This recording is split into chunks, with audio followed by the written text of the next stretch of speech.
What Verstappen produced at Monza was more than a dominant drive. It was a statistical anomaly wrapped inside a championship-defining statement. The RB21, a car plagued by instability in medium-speed corners and inconsistent tyre degradation management, should not have been capable of rewriting the record books at the Temple of Speed. And yet, the numbers do not lie. Verstappen's pole lap of 1 minute and 18.792 seconds averaged 264.6 kilometers per hour, edging out Lando Norris's lap just minutes earlier and eclipsing Lewis Hamilton's 4-year-old benchmark of 264.3 statistical. To understand the magnitude, you have to consider the machinery. The 2020 Mercedes W11, the car that set the previous record, was widely considered the peak of modern Formula One performance.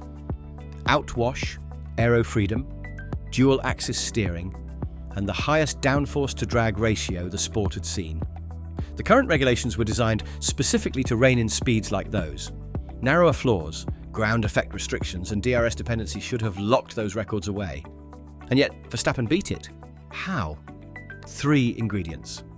First, Monza's resurfacing in 2023 created a grip profile 7 to 8% higher than the worn asphalt Hamilton raced on, effectively gifting drivers a free tenth of a second per sector. Second, Red Bull's low drag package trimmed the rear wing profile to generate a straight-line efficiency advantage estimated at 1.2% over McLaren's setup, a margin that compounded across the lap's 6 full throttle stretches. And third, Verstappen's ERS deployment was uncharacteristically aggressive.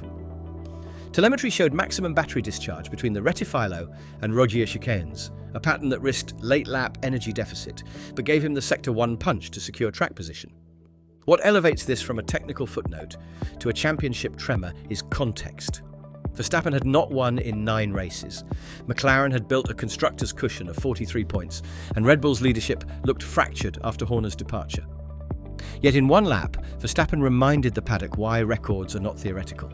They are rewritten in the space of 78 seconds of perfection. The unanswered question is whether that lap was a one-off cocktail of circuit characteristics, or the first sign that Red Bull has finally decoded its car's erratic balance.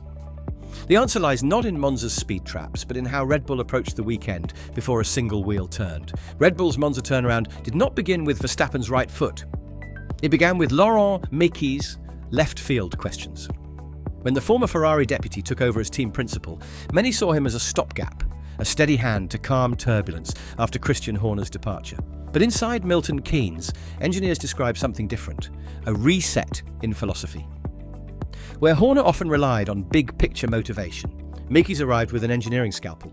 His first directive: stop chasing silver bullets. The RB21's biggest weakness this year has been correlation. Simulator runs suggested stability in medium-speed corners, but trackside data showed unpredictable balance shifts of up to 0.15 seconds per sector when temperatures moved just 3 degrees. Under Horner, the response had been what Verstappen privately called a scattergun approach. Radical setup swings from Friday to Saturday, sometimes softening rear suspension by 20% or cranking front wing angle far beyond baseline. It looked proactive, but the data rarely converged. Mekies instead slowed the chaos. Engineers were instructed to restrict setup deltas to within plus or minus 3 clicks and to focus on repeatability. The immediate effect was subtle. Verstappen reported a car that finally behaved the same between FP2 and qualifying. But the strategic effect was profound. By stabilizing the baseline, Red Bull could finally isolate what worked. At Zandvoort, that meant a marginal aero balance shift of 0.7% forward, which gave Verstappen the confidence to lean on front-end grip without over-rotating. By Monza, the refinement was visible in sector splits. Verstappen's variance across 3 qualifying laps was just 0.021 seconds, the lowest of any frontrunner. This is why Verstappen's Monza pole mattered beyond the record books. It was not just one lap of brilliance, it was a product of systemized control. Mikis' approach rewarded Verstappen's consistency, allowing him to extract performance without compensating for unpredictable handling. For a driver who thrives on rhythm, that change is almost psychological weaponry. The paddock has taken notice. Rival teams whispered that Red Bull suddenly looked methodical again, a pointed contrast to the trial and error frustration of mid-season. But there is a deeper consequence. By imposing engineering discipline, Mikis may have unlocked Verstappen's most dangerous version, not just fast, but relentlessly repeatable. Which raises the next question. If Red Bull are rediscovering stability, how does that reshape the championship math that McLaren and Ferrari thought they had under control? For all the talk of lap records and technical resets, Formula One lives and dies by numbers. Monza did not just deliver Red Bull a victory, it rewired the arithmetic of the championship fight. Before Italy, McLaren led Red Bull by 43 points in the Constructors. Ferrari sat just 11 behind, buoyed by consistency, if not outright pace. Verstappen himself was staring at a 91-point gap to Oscar Piastri, a margin so daunting that even perfection looked insufficient. Then came Sunday. Verstappen's 19-second margin of victory did not just secure 25 points, it denied McLaren the psychological buffer of another win streak. With Norris second and Piastri fourth, McLaren's lead shrank to 33. Ferrari, meanwhile, stumbled with sixth and seventh, a net loss of 14 points that effectively cut them adrift in the fight for second. Suddenly, the constructors' battle, once a McLaren stranglehold, looked like a three-way equation, with Red Bull closing fast. And here is the reality check after Monza. McLaren still sit on top with 617 points, Ferrari trail with 280, Mercedes follow with 260, and Red Bull now stand at 239. In the drivers' standings, Piastri leads with 324 points, Norris holds 293, and Verstappen has closed to 230. Those numbers matter because they frame the battlefield where psychology and mathematics collide. The permutations are sobering for rivals. If Verstappen were to replicate Monza across the next 4 rounds, Red Bull could slash McLaren's lead to single digits by Austin. Even if Norris and Piastri alternate podiums, the consistency of Verstappen winnings and Sergio Perez scraping points, it would be enough to force McLaren into defensive strategy. And here is where psychology intertwines with mathematics. When a driver like Verstappen starts stacking 25-point hauls, the paddock begins calculating not if, but when the swing becomes terminal. For the Drivers' Championship, the scenario is tighter. Verstappen would need perfection, every remaining victory, and Piastri averaging no better than third to close the gap. On paper, that still leaves Verstappen short by 14 points, even in the best case. But mathematics rarely tells the full story. A single DNF, a misjudged safety car, or a gearbox penalty could swing 25 points in one weekend. That is why McLaren's margin, while real, feels brittle, which is exactly why Monza terrified them. It was not just Verstappen back on the top step. It was the proof that if Red Bull string consistency together, the constructors' fight, the title that funds development and attracts sponsors, is suddenly wide open again. The question looming now, was Monza an outlier built on circuit characteristics, or the start of a points avalanche McLaren cannot stop? Numbers explain the victory, but psychology explains the dominance. For months, Verstappen looked like a driver carrying ballast, not in weight, but in frustration. Radio messages told the story. Clipped responses, rising irritation when balance shifts caught him out, and even mid-race remarks about not understanding this car. At a track like Silverstone, where he languished 24 seconds behind Norris, Verstappen seemed a passenger in his own championship defence. Monza was different. Watch his body language in the garage before qualifying. No restless pacing, no sharp hand gestures to his engineers. Instead, Verstappen leaned casually against the pit wall, nodding as Mikis outlined the run plan. The contrast was striking. For the first time since Imola, Verstappen looked like a driver who trusted the process. That trust translated onto the stopwatch. His qualifying laps were not desperate knife-edge lunges. They were layered, each sector delivered with the same calm precision. Confidence matters in Formula One because it dictates risk threshold. A driver unsure of rear grip leaves 3 to 4 km per hour on corner entry, fearing snap oversteer. Across Monza's 11 braking zones, that adds up to 0.2 per lap. Verstappen, with stability restored, reclaimed those margins. His turn 11 entry speed was clocked at 254 km per hour, 3 quicker than Norris, and yet he still managed a cleaner exit. That is not bravery, it is certainty. And certainty is contagious. Race engineers report Verstappen's communications at Monza were calmer than at any race since Miami. Even when ordered to cede the lead back to Norris after cutting the chicane, there was no protest. He simply reset, recalculated the battery deployment, and retook the place on lap 4. For a driver often accused of emotional volatility, this was surgical execution.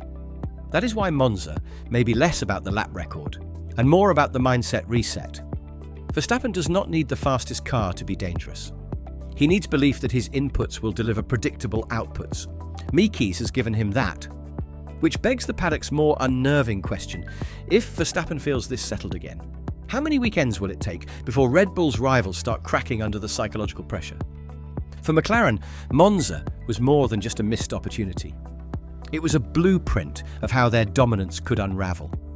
They arrived with momentum, a constructors' lead of 43 points, and a car that has been the class of the field in medium and high downforce trim. But Red Bull's resurgence forced McLaren to show their hand, and what it revealed was fragile. Their late-stop gamble was telling. By keeping both Norris and Piastri out longer than conventional strategy models advised, McLaren were effectively betting on a safety car. It was a decision driven less by probability, just 26% at Monza over the last decade, and more by fear of Verstappen's pace. That gamble did not pay off. Instead of cutting into the lead, Norris rejoined 11.7 seconds adrift, while Piastri's undercut window evaporated.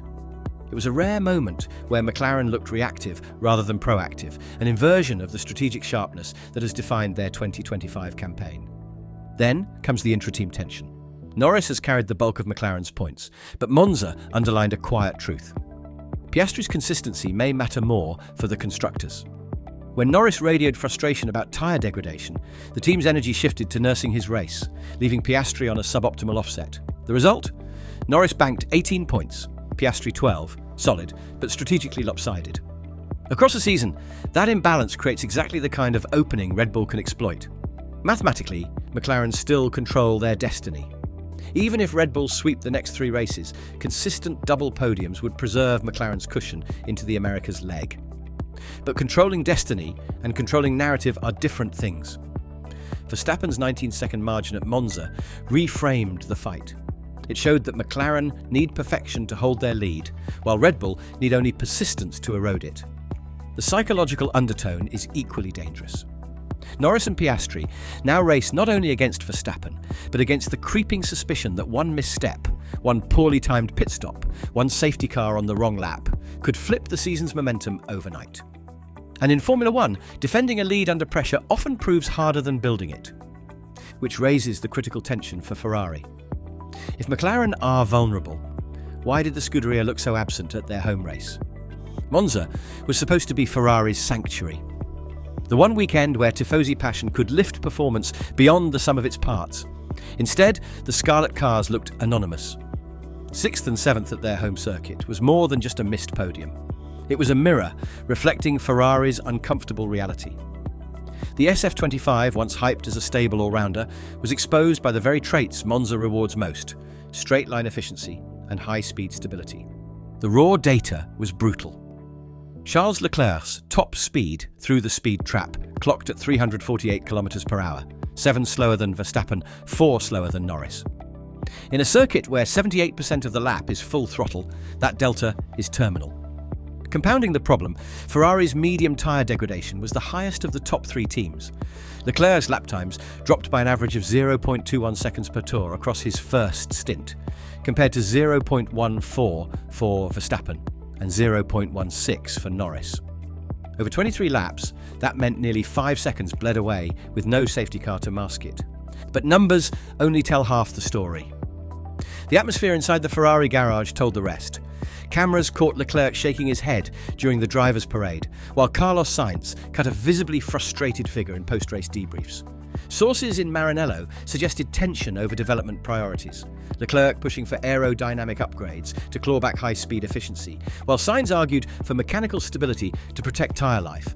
In a season where resources are already being funneled toward 2026, those splits are not just philosophical, they are political. What stung most for Ferrari was the symbolism. At Monza, where red flags wave like scripture, they were not even in the conversation. McLaren's papaya and Red Bull's navy fought for glory while Ferrari managed damage. For a team desperate to position themselves as Verstappen's next home in 2027, the optics were crushing. Which creates the looming question: if Ferrari cannot compete at Monza, what message does that send about their long-term trajectory? And their credibility in the driver market arms race already heating up? Monza did not just shift the points table, it rattled the foundations of the driver market. Every paddock insider knows that Verstappen's contract runs until 2028, but contracts in Formula One are only as solid as the performance they are tied to. When Ferrari fail to threaten at their home race and Red Bull suddenly look reborn under Mekies, the leverage shifts. And Toto Wolff, watching from the Mercedes pit wall, wasted no time turning the spotlight back on Verstappen. His post-race remark was as pointed as it was calculated. One driver made everyone else look silly today. It was not just praise, it was recruitment wrapped in admiration. Mercedes, grappling with inconsistency from George Russell and the still uneven form of Andrea Kimi Antonelli, see Verstappen as the keystone to rebuild their empire in 2027. The irony? Ferrari, once positioned as Verstappen's dream alternative, just surrendered credibility in front of their own tifosi. Numbers magnify the leverage. Verstappen has already delivered 72% of Red Bull's points haul this season. Compare that to Leclerc, responsible for just 54% of Ferrari's total, and the gulf in driver impact becomes obvious. For any team negotiating, Verstappen is not just a talent acquisition, he is a constructor's insurance policy. That is why Monza felt like a message, not just a lap record, not just a victory, but a reminder to every principal that Verstappen's ceiling is higher than the machinery beneath him. And when that machinery looks predictable again, as it did under Mikis, rivals know the window to lure him out of Red Bull narrows. The political undertone is impossible to miss. Ferrari need Verstappen to legitimize their 2027 project. Mercedes need him to reignite their legacy. But only Red Bull currently provide the environment where Verstappen can dominate without compromise. That imbalance is why Monza could prove a pivot point, not for this championship, but for the next era of driver market power plays. Which leaves us with the biggest unknown of all. Was Mikis' Monza breakthrough a fleeting fix, or the first brick in building Verstappen's next dynasty at Red Bull? Formula One never pauses. While the Tifosi processed another Ferrari disappointment, and McLaren recalibrated their constructors' strategy, Red Bull's engineers were already feeding Monza's telemetry into long-term simulations. What Mikis has introduced is more than a reset for the RB21. It is a cultural pivot toward 2026. The next regulations will slash downforce, shift the hybrid split to 50% electric, and mandate standardized energy recovery modules. On paper, that levels the field. In practice, it rewards teams that can build consistency into chaotic variables. Monza offered a glimpse of how Red Bull might exploit that landscape. The narrower setup deltas, the disciplined iteration process, and Verstappen's ability to translate stability into lap time all create a development model that scales into a regulation reset.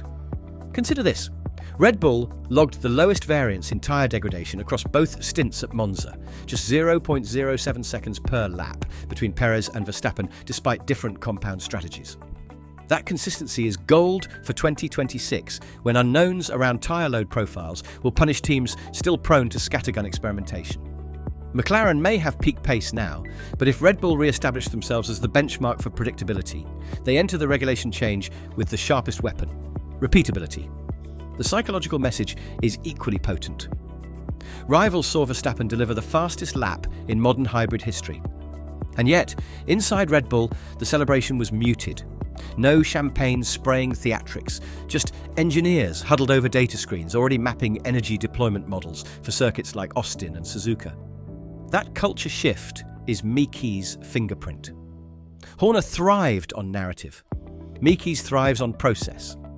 And if process starts feeding Verstappen a stable platform, the combination could extend Red Bull's dominance into the very era rivals are banking on to stop it. Which creates the paradox heading into Singapore. Was Monza the peak of Red Bull's counterpunch, or just the baseline of their next phase? If Verstappen turns discipline into habit, the 2025 championship might be gone, but the 2026 war could already be tilting in Red Bull's favour. Monza was not just another Verstappen win. It was a statement that redefined Red Bull's trajectory. On the surface, the 19-second margin looked like a simple return to form. But dig deeper, and you find the fingerprints of Laurent Mekies all over it. A car that had spent half the season chasing phantom fixes suddenly looked methodical. Setup deltas shrank, tyre degradation stabilised, and Verstappen's lap times carried the smooth confidence of a driver who finally trusted the machinery beneath him. For rivals, that is more dangerous than any single lap record. McLaren still hold the upper hand in the standings, but the constructors' fight feels less like a coronation and more like a siege. Ferrari, once seen as Verstappen's future, could not even defend their own home soil. And Mercedes, watching Verstappen dismantle the field, are already sharpening their pitch for 2027. The paradox is sharp. Red Bull may not win this year's titles, but Monza proved they might already own the blueprint for the next regulation era. Which leaves us with the strategic dilemma that will define the next 12 months. Is Verstappen's Monza victory the outlier that flatters a team still chasing stability, or the proof that Red Bull's disciplined new philosophy has made them the benchmark again? For McLaren, that question dictates whether their constructors' lead is a platform to build on or a fragile sandcastle waiting for the tide. For Ferrari, it asks whether their political splits can survive another year of being outpaced at their own cathedral. And for Verstappen himself, it asks whether loyalty to a reborn Red Bull is safer than gambling on the promises of rivals. So here is the debate I will leave you with. If you were in Verstappen's shoes, do you ride the Mekies wave into 2026 and beyond? Or do you treat Monza as leverage to secure the most powerful seat for the next decade? Is this championship-winning innovation or just a temporary patch on deeper flaws?